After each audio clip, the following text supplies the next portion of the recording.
So we are now recording, and of course, because we are recording, and I haven't done it yet, I'm not going to be calibrated here. So I have to calibrate. So at the back of the room, you're quiet. So in the problems that we just did, we split the equation into two separate equations, one positive, one negative. But what I want to make sure you understand is you don't do that until you have just absolute value bars. So in this equation, we have 3 times the absolute value bars. So we have to get rid of the 3, meaning we have to divide both sides by 3. This is why when I've talked about order of operations and you solve an equation, you first get rid of your addition or subtraction. Then you get rid of your multiplication or division. Then you would get rid of your exponents. Then it's called PEMDAS because they say parentheses, but I call it GEMDAS for grouping symbols because then you would get rid of your absolute value bars. Okay? So the reason you didn't subtract, the reason you didn't get rid of your addition or subtraction here is because your addition and subtraction is inside the grouping symbols. Your multiplication was outside the grouping symbol, so you need to get rid of that first. Now I can write 2 equations. X minus 2 equals 4, and x minus 2 equals negative 4. I can then add 2 to both sides here, and I get, in this case, x is equal to 6, correct? Over on this side, I would add 2, and I get x is equal to negative 2. So I'd be putting a dot here at negative 2, and it's 6. Okay? What? Because we had to graph it on a number line. Oh, all right. That's on your homework. The number lines are on the bottom. Okay? Wait, how do you just like put a negative on the other one? That's all you do? Yeah. Well, this, yeah. Yeah. Okay? Put a negative? Yeah. Because what's in the absolute values could have a negative value because the absolute value of that negative would make it positive. So now I'm going to do the same problem over here. Now in this one, there is addition or subtraction outside of the absolute value bars. So I'm going to do that first. I'm going to add 10 to both sides. For those of you who were annoyed, you were like, Mrs. Falk, why do you make us write the addition or subtraction when the problem was simpler? Here's why. Because it gets more complicated. Because here I have subtraction outside of the absolute value bars and within. Even though I still have addition here, I'm not getting rid of it yet because it's inside the absolute value bars. It's inside the grouping symbols. I now need to get rid of my 5 that's being multiplied. That means 9 is equal to the absolute value of x plus 6.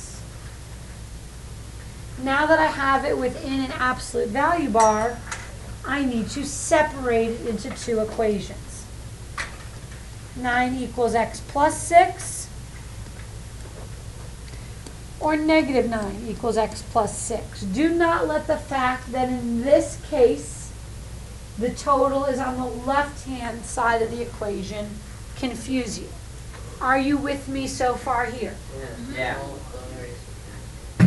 So now I'm going to subtract 6 from both sides.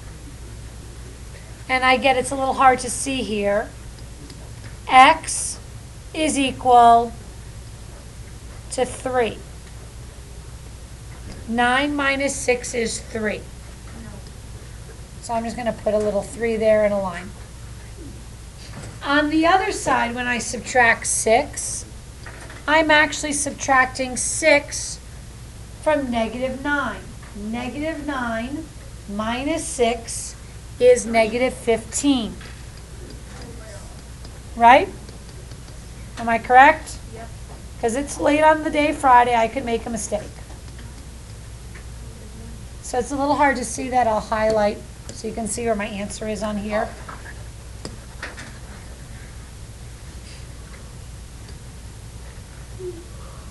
Okay. Now I'm going to talk about the word problems. Because the word problems that I gave you on the homework, how to write the absolute value equation is a little confusing. So I'm going to talk about how you would actually probably just come up with the answer. And then I'm going to give you the format for writing the equation. So the official rules of... I'm sorry for the video that I have to keep stopping and starting, but they keep talking. The official rules of baseball state that all baseballs used during professional baseball games must have a specific weight. And the specific weight of the balls is 145.045 grams. That's how much they say a ball has to weigh. But they allow for some difference because obviously it might be a slight variation. And the variation they allow for is 3.295 grams. That means I can be up to 3.295 grams more, or I can be 3.295 grams less. So for your purposes, for solving that range, you're realistically going to take 145.045 and you're going to add 3.295. So you're going to take 145.045 and you're going to add 3.295 and you're going to get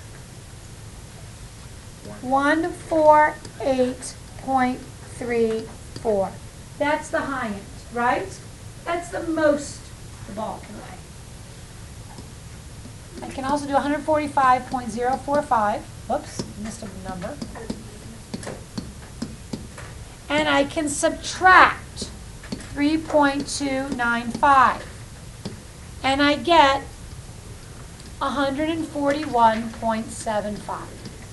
That's realistically how you're probably going to figure it. Okay? But they do ask you on the homework to write the equation. So there's a format for this. When you go to write the equation, I always use the format of inside the absolute value bars, there's a variable minus whatever the goal is. In this case, the goal is 145.045 grams, right? I think on your homework, one of the goals is 280 calories. And one of the goals is a temperature of 28 degrees.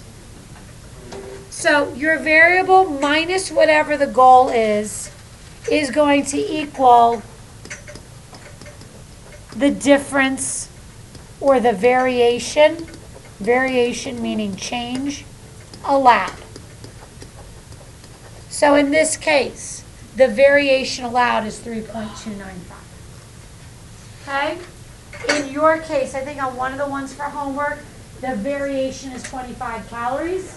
And I think on the other one, the variation is 1.2 degrees Fahrenheit.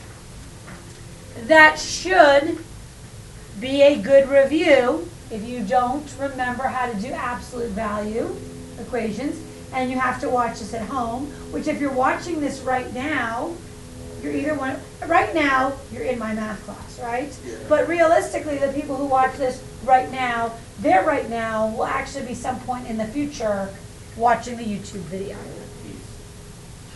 It's because they won't be watching right now. They'll be watching in the future. They will be watching. Unless if this is live, they cannot Dear watch it future right now. people, write this down. Subscribe. Guys.